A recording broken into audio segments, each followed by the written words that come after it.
Coming up on this episode, we're going to head to the rink as we talk about debut author Ari Baran's game Misconduct.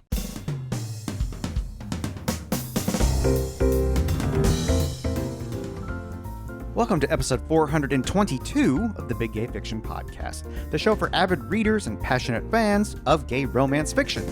I'm Will, and with me, as always, is my co-host and husband, it's Jeff. Hello, Rainbow Romance reader. It is great to have you with us as we continue our super summer bonus episodes. As always, this podcast is brought to you in part by our remarkable community on Patreon.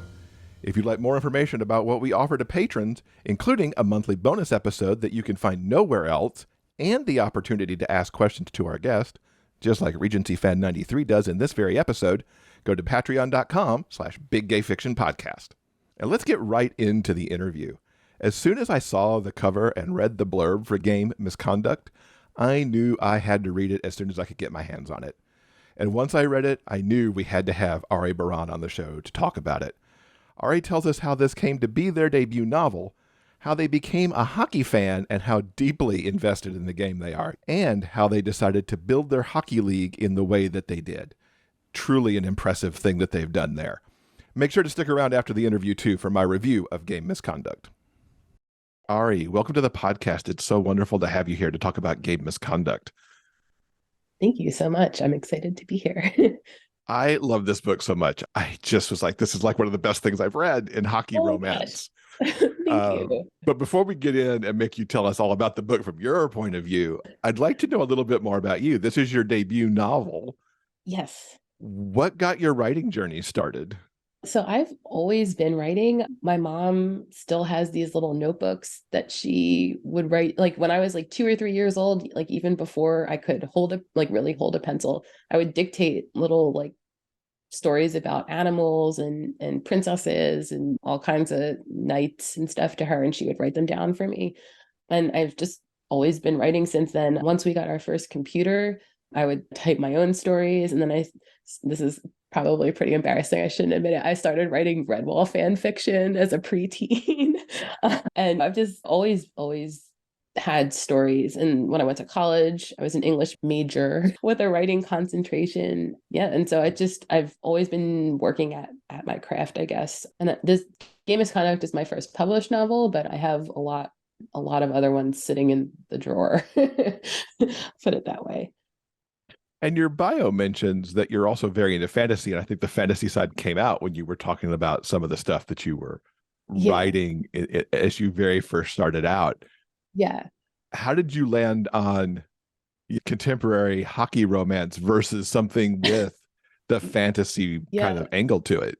Well, I have a couple of fantasy novels in the drawer as well, but the hockey romance, I've always been a huge hockey fan. My mom grew up going to Flyers games, and I grew up watching them with her.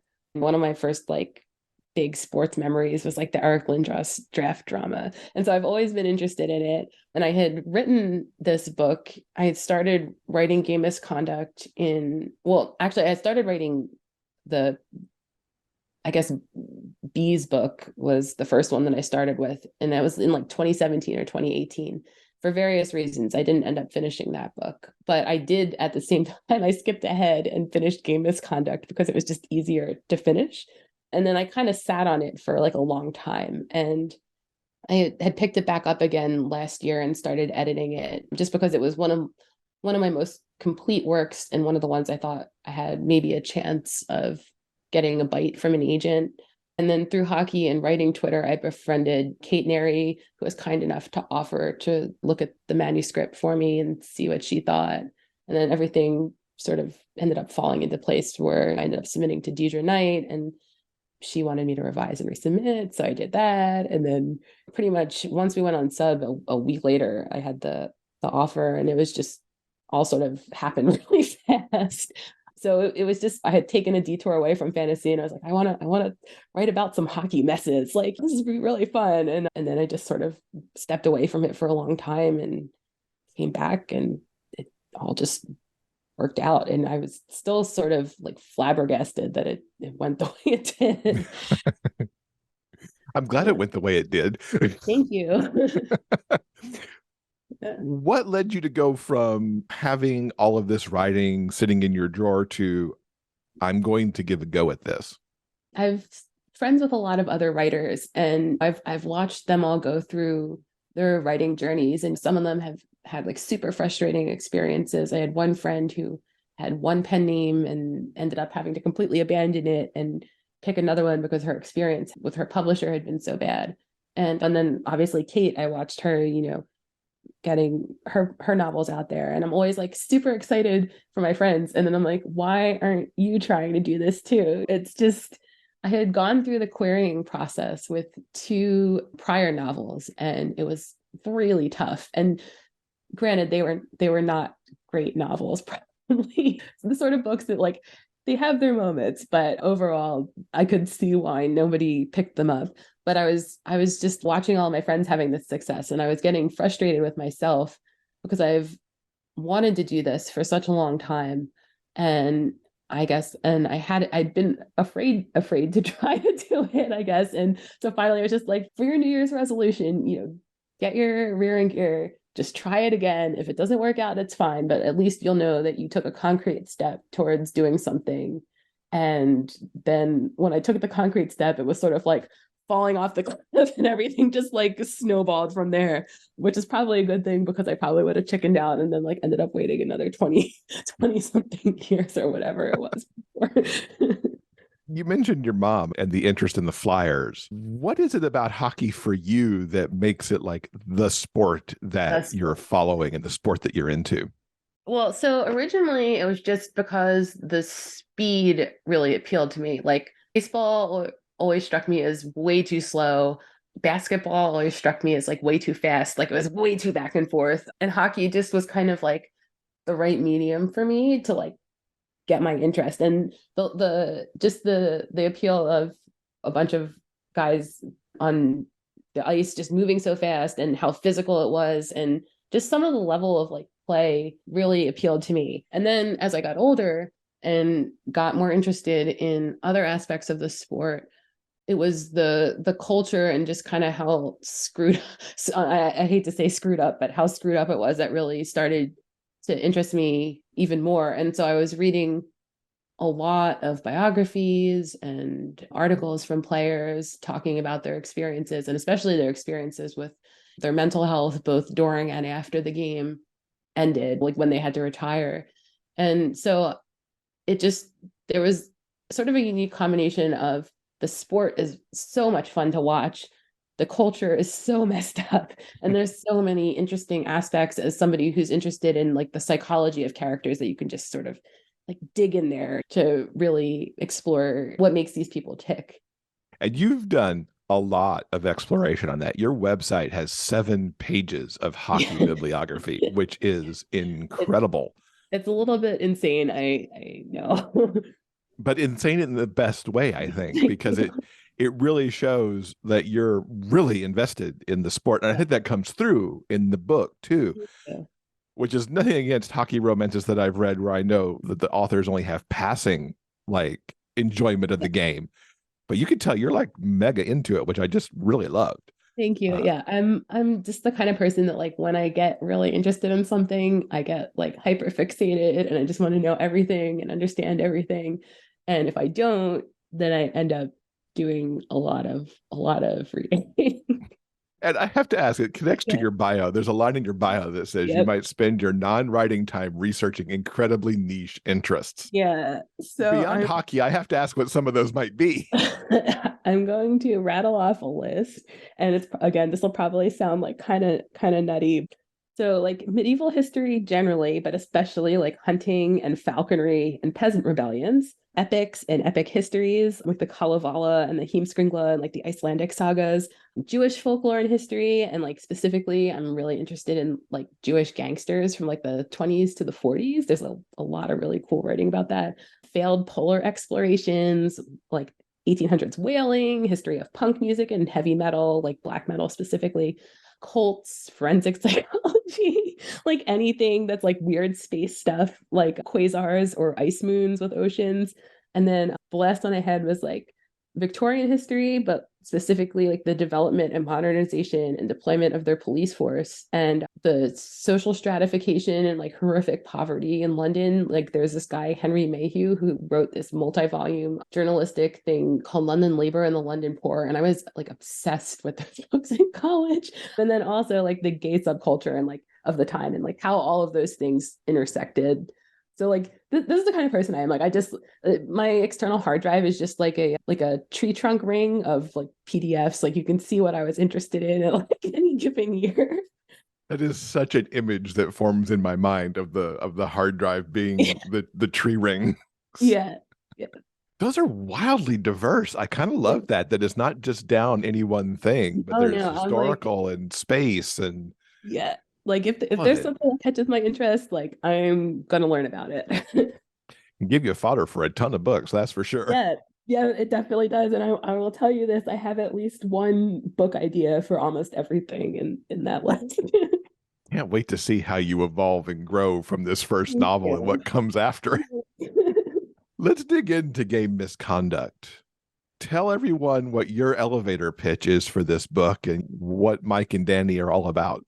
Yeah. Okay. So at its most base and like basic level, this book is about two like lower level hockey players who fight every single time they meet on the ice. And one of them is really young and sort of struggling to establish his career. And one of them is hockey old because he's not really old, but hockey people talk about anyone over 30 is like they're off to the glue factory. And he's at the end of his career, but it's also about hockey culture and toxic masculinity and the ways in which like hockey culture really screws hockey players up like emotionally and physically and I guess to some extent sexually. And I didn't talk about all of their like juniors experiences, but like that whole history is just sort of why you end up with a character like Mike who's just like bottled up rage and pretty much no other emotions at the start of the book because that's the only way that he's ever been allowed to express himself. It's very interesting in the age gap that sits between Mike and Danny, because you've got Danny who feels his body, as I think he says at one point, eating itself, especially late in the season towards the playoff run. And Mike, who is so eager and wants to please, but has all that bottled up rage, but yet wants to play better, which doesn't necessarily include the rage part of it. The mental health and psychology I thought was, for me, as compelling to read as the romance itself. Thank you. I mean, that's what really, I mean, I think with a lot of romance, like the really fun romances to read are the ones where the characters are kind of screwed up. I guess like it's really fun for me to read and to write when a lot of the conflict comes from like within more than external and where you're maybe like yelling at a character like why are you doing that, but you can also like really understand at that point like why they're doing that, and even if you hate it you're just like oh that well of course he would do that. What were the kind of the nuggets of inspiration for what brought Mike and Danny to the page? So Mike kind of showed up fully formed. Like I had mentioned earlier, I was originally working on B's book as the first book in the series. And for various reasons, I ended up scrapping it. B was the first of the cons that I came up with. And then I needed a roommate for her. And it was somebody who had to also be like an outcast and like a little bit different, somebody who would really understand her and like what she was going through. And Mike sort of just showed up in my head and was like, hey, I'm here. Like, I'm this like punk, angry, like closeted gay guy. And I've also always been like the outcast at the rink because I've been small and not white and just had to fight for everything. So that was Mike. And I always knew he was going to have his own book when I started writing. So I was trying to think about what kind of a person would be interesting to play him off against. And of course, it would have to be somebody that he was fighting because that was what he was doing on the ice. That was all he thought he was good for. And Danny sort of came naturally from that. He had more of an inspiration in some real life players like Derek Bugard and Steve Montador and Rick Rypian, all of whom were like more old school enforcers than you see nowadays. Like you still have guys now who fight and fight often, like Ryan Reeves or Nicholas Delaurier, but they're not like only fighters. They have to do other things. But Danny came from like that background of like, these are guys who have their bodies have been put through the ringer. They're sort of at the end of their career and just tired and hurting. And like specifically, there was this one article that I had read from Nick Boynton, who had written about his experiences with like concussions and his mental health. And he had written this paragraph that was basically talking about how when he would get hit, he would completely black out and not remember playing the rest of the game. He wouldn't remember getting home. And it was scary. And then he says, but by that point, I honestly didn't even care anymore. I was gone, man. Straight up, I didn't feel anything. I was a dead man skating.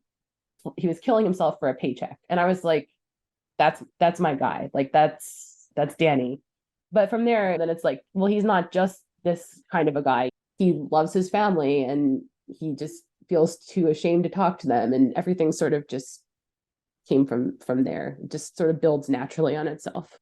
It's interesting you mentioned just playing for the paychecks. I don't think, unless you're really researching and paying attention to the sport like you do, that while these guys are playing a game that at least at one point in their life they probably loved, at some point it can just become paying for a paycheck, and it does kind of just break you down. I mean, we think of soul-sucking jobs in the white collar and the blue collar space, but it can be pretty rough in sport too.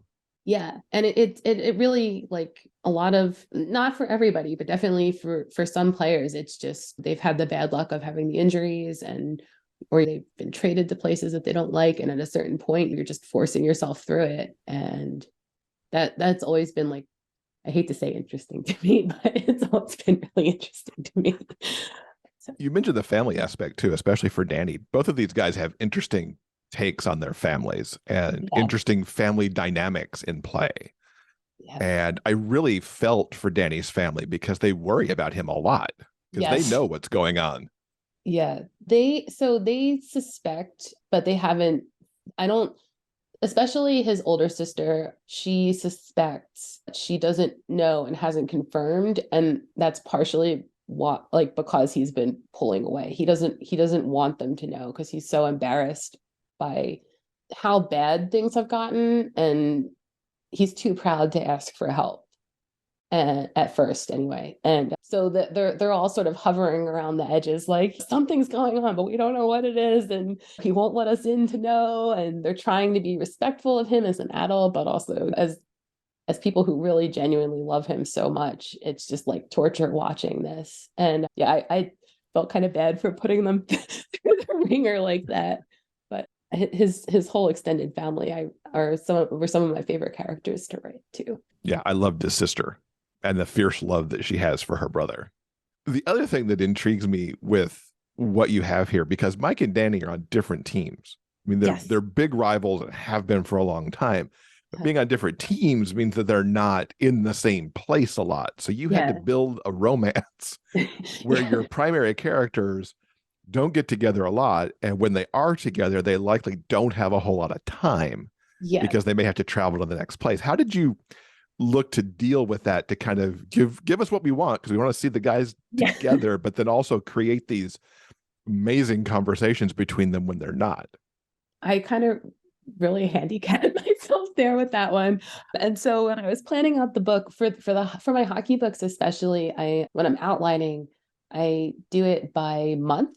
Like, so I'll start with like the off season, and basically my outline is just like literally month by month, and I'll put in all of the things that I think are going to happen. And so the Pittsburgh and Philadelphia teams, since they're divisional rivals, they play each other more often than a lot of other teams, than like you would play a team outside of your division or conference. So I knew they'd play at least like 3 or 4 times a year. So those were a certain amount of meetings I could pencil in. And then I was looking towards the holidays. So, okay, well, they clearly, something has to happen at the Christmas break because that's time that they'll have. And then the other big break is the All-Star game. And so there were like 5 or 6 meetings that I had, and that was it. And then everything else had to be long distance. And so it's just, well, they're talking to each other. So I either have to, and it's hard too, because I can't write out every single conversation that they had because it was already a long book. I could have done that, but it would have been like 130,000 words instead. So it's just really like balancing of like the physical and in-person stuff is so important, but some of the bonding stuff, long distance is so important. And it was just really like trying to thread the needle too of the pace of the season and how it would have to unfold with basically like a long 82 game season and playoffs. As a writer of hockey romance myself, it's like, Oh, look at this pacing. Wow. it's tough. Because I've never tried to put my people on different teams for Yeah, this no, very reason. yeah, no, it's definitely not easy. And I cannot say for sure that I would do it again. That I'll say the next book are guys on the same team, and the book after that, which I have not sold yet, but the that's coaches on the same team.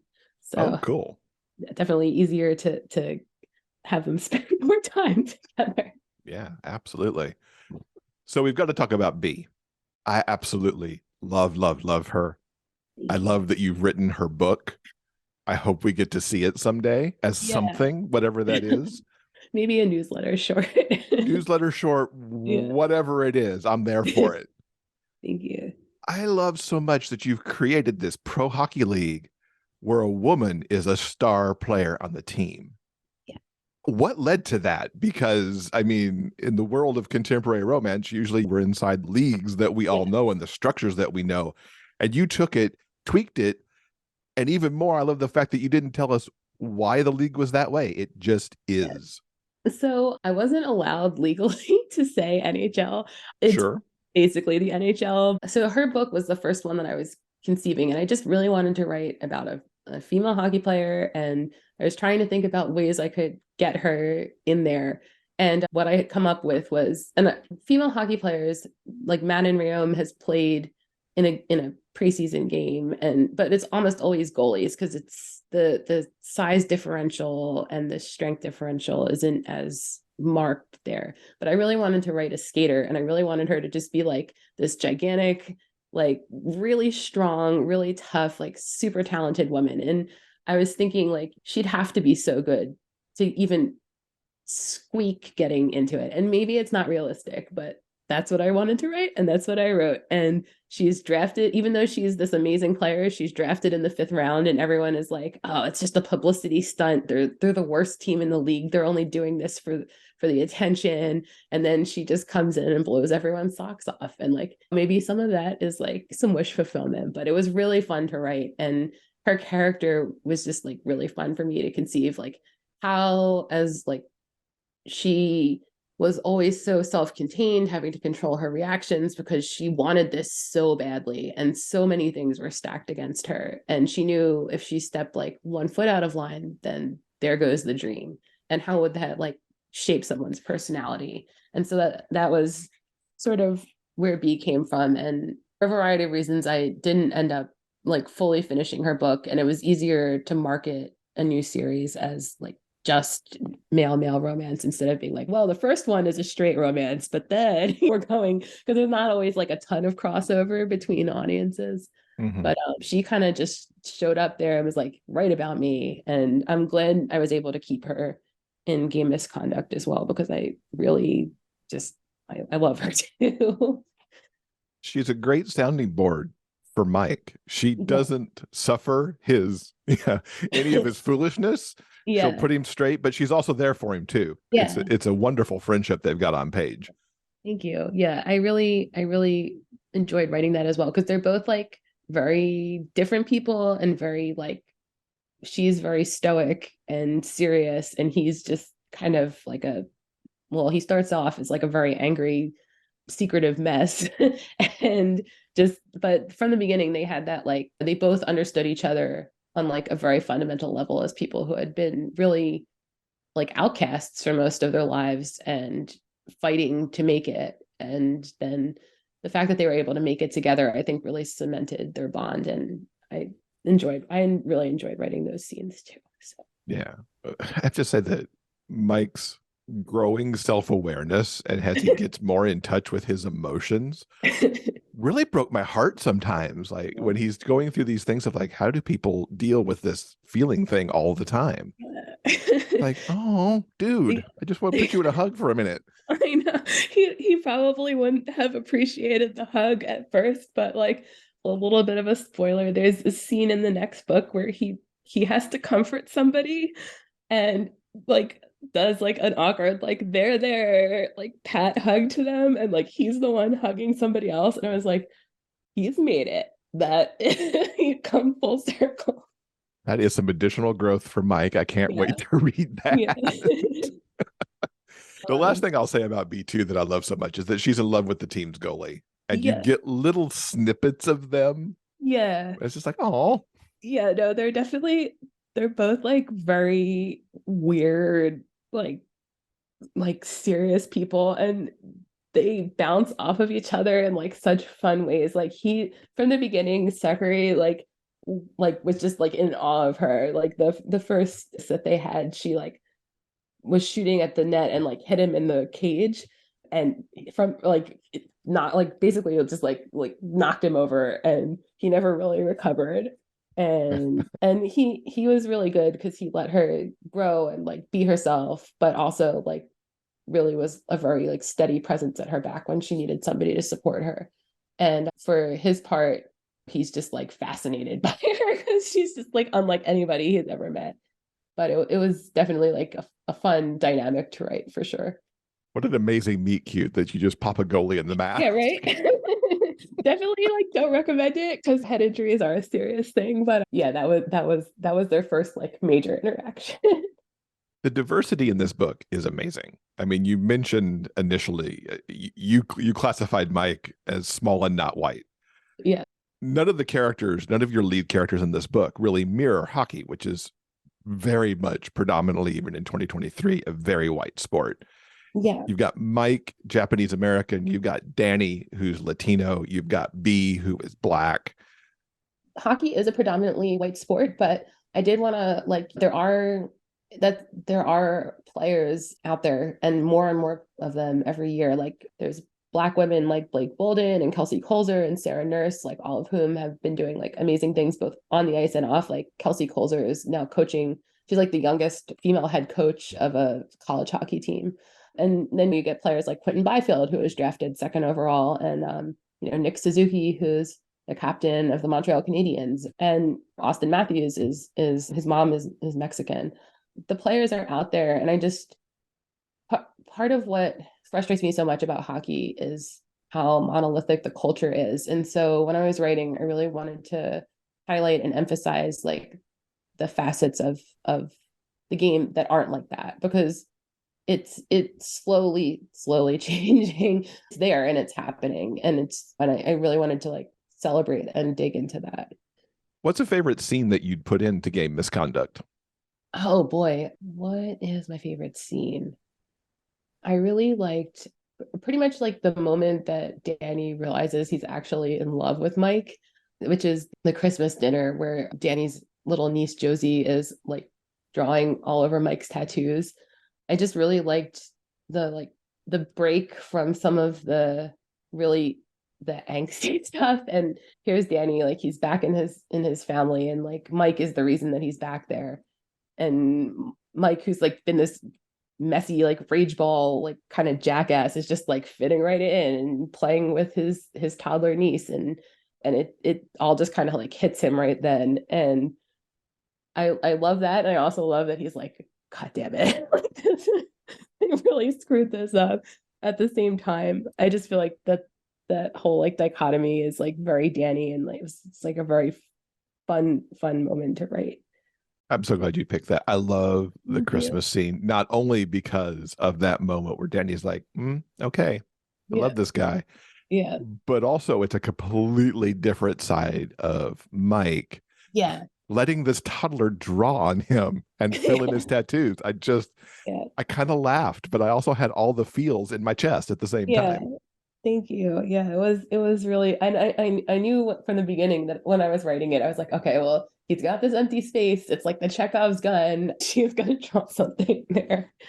We've got a question from one of our patrons. Yeah. Regency fan is curious about setting the book in the NHL, or obviously not calling it the NHL as we mentioned, Yeah. but it's the pro league, and using that level instead of something like minor league or college hockey. Yeah. So I guess part of it is just the breadth of kinds of players that you can get. In the NHL, you have superstars, and you don't really get that in the minor leagues unless they're really, really young. And the older I get, the less I like writing about really young people. So like Mike is about the limit for me.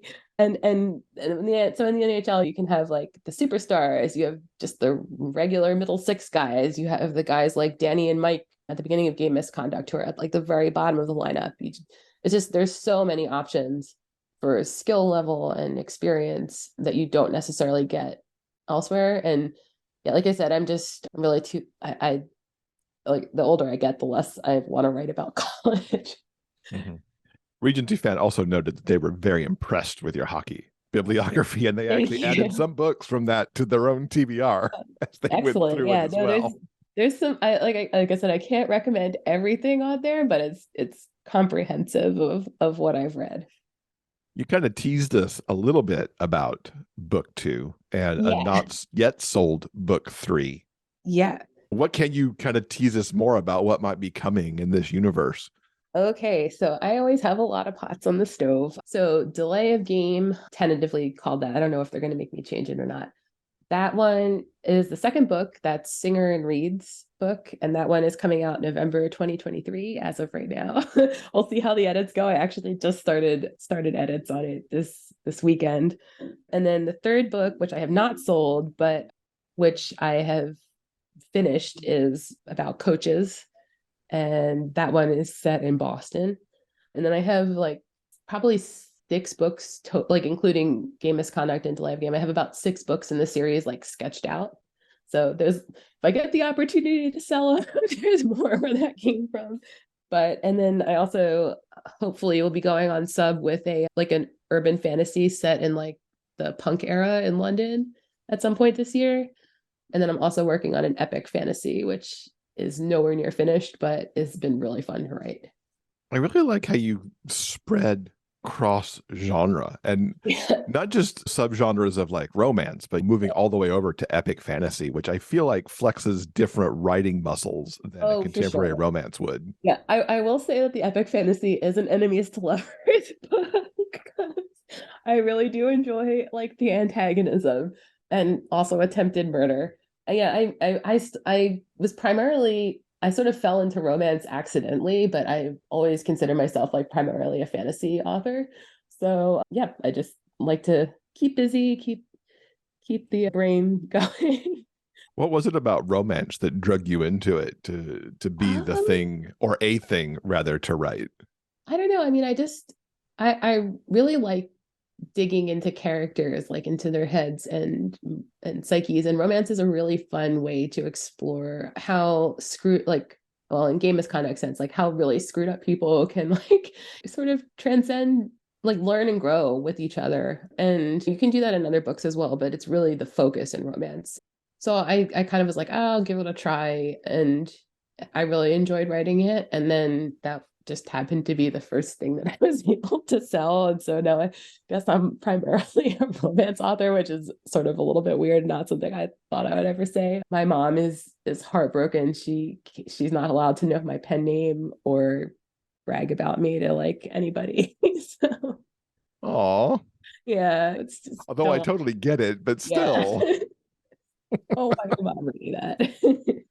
I envision her somehow going out and finding every hockey romance that she can. Yeah. See if you can figure out which one might be yours. Well, thankfully, I mean, this is the only time I would ever say thankfully, it's not in print, but she's not very familiar with ebooks. So the likelihood of her actually finding it was maybe a little bit lower. Okay, that's fair. That's fair. There's an advantage here to being ebook only. Yeah. You mentioned the antagonism in Enemies to Lovers is something you like a lot.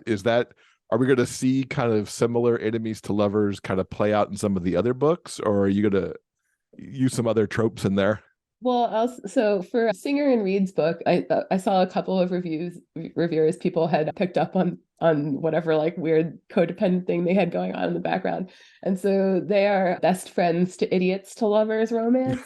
Oh my gosh. Um, yeah, so it's like a very different vibe from Game Misconduct, and then the Coach book, it's not quite as antagonistic as Game Misconduct, but definitely more of a like, well, one of them really hates the other one, and the other one is sort of like, hey, we're all gonna get along now. This is good. I have all these like big ideas and we're gonna make it work and it's gonna be great. And then they end up like butting heads. And so I really hope I can sell that one because I think it's actually one of my favorite things I've written so far. But I just have to wait and see how Game Misconduct does first. The coach's book sounds fun, especially when you start to work in not only the romance elements of it as they have to come together when they're butting heads, but also the workplace Yes. element too, that they're stuck there. They're stuck there and they definitely, yeah, there's no getting away from each other. And definitely that was a really fun. I came up with the idea and I think I wrote that in like 2.5 months. Like it just sort of was like I was like seized by like a sleep paralysis demon or something. It's just like I gotta write. My spouse was like, "Can you stop writing for like 5 minutes? Like, can we watch like The Mandalorian together or something?" I was like, "No, I need to get this done. I'm on a roll. I can't stop." Sometimes you Uh, just have to get the story out of your yeah, head. sometimes you just gotta do it. We love book recommendations on this show. What have you read recently that you think our listeners should be checking out? So unfortunately, I have not had a chance to read a ton of stuff just because I've been either writing or editing. But K.D. Casey's Diamond Ring was a really lovely second chance romance, and I know nothing about baseball, but I still really enjoy every single one of Katie's books that I've read.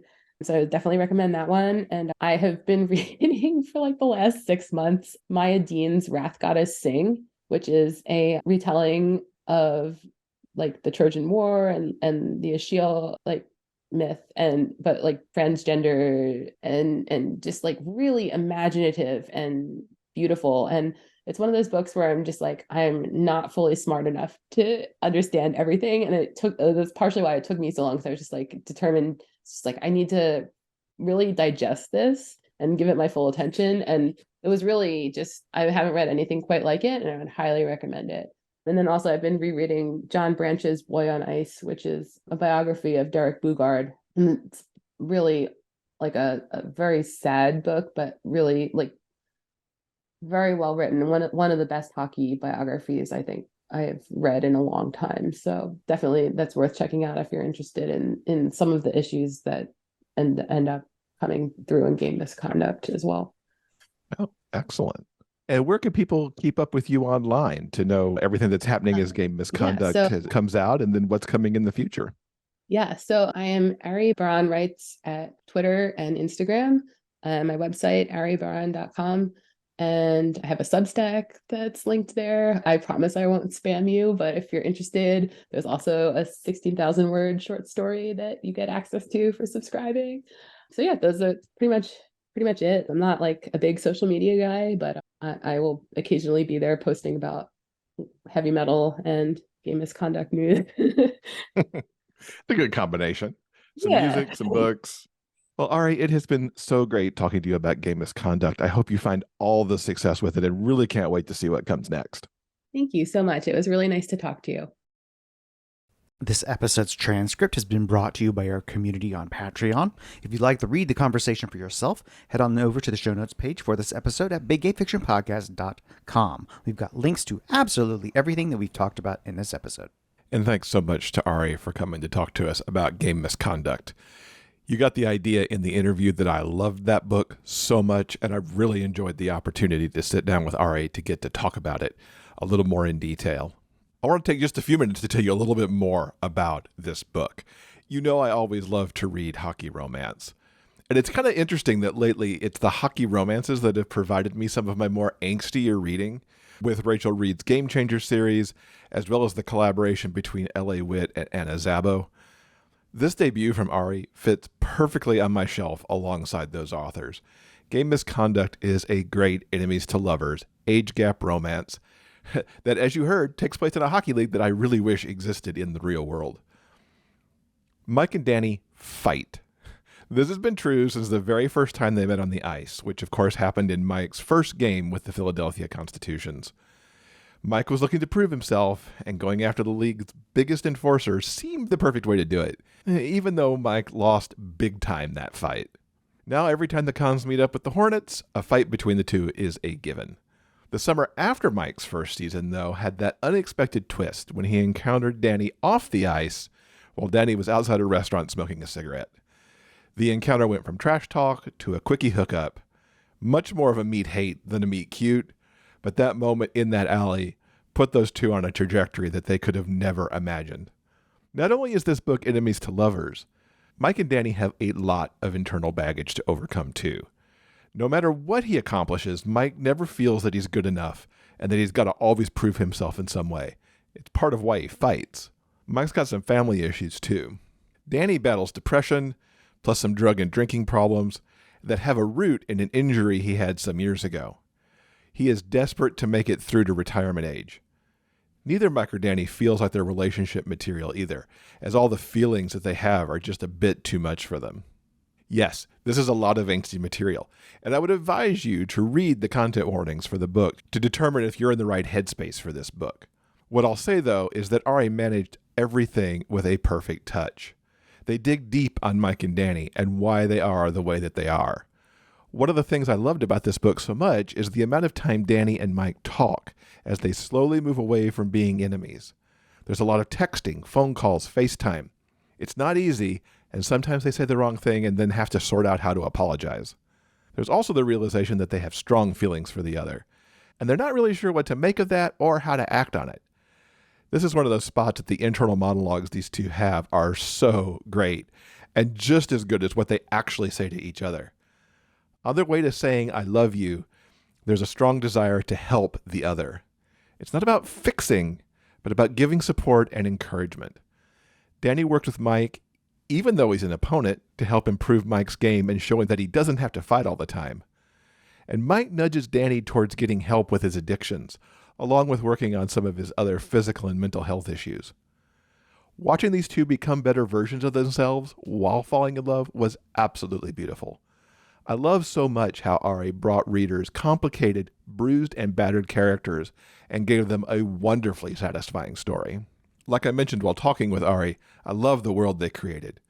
I love the quirky, interesting side characters they bring with Mike and Danny's teammates. In particular, I'm all for presenting a pro hockey league that is co-ed. One of Mike's best friends and teammates is B, and I love the representation in the book that Ari brought here. Hockey is still very much a white sport, so to see these diverse characters in this book was great.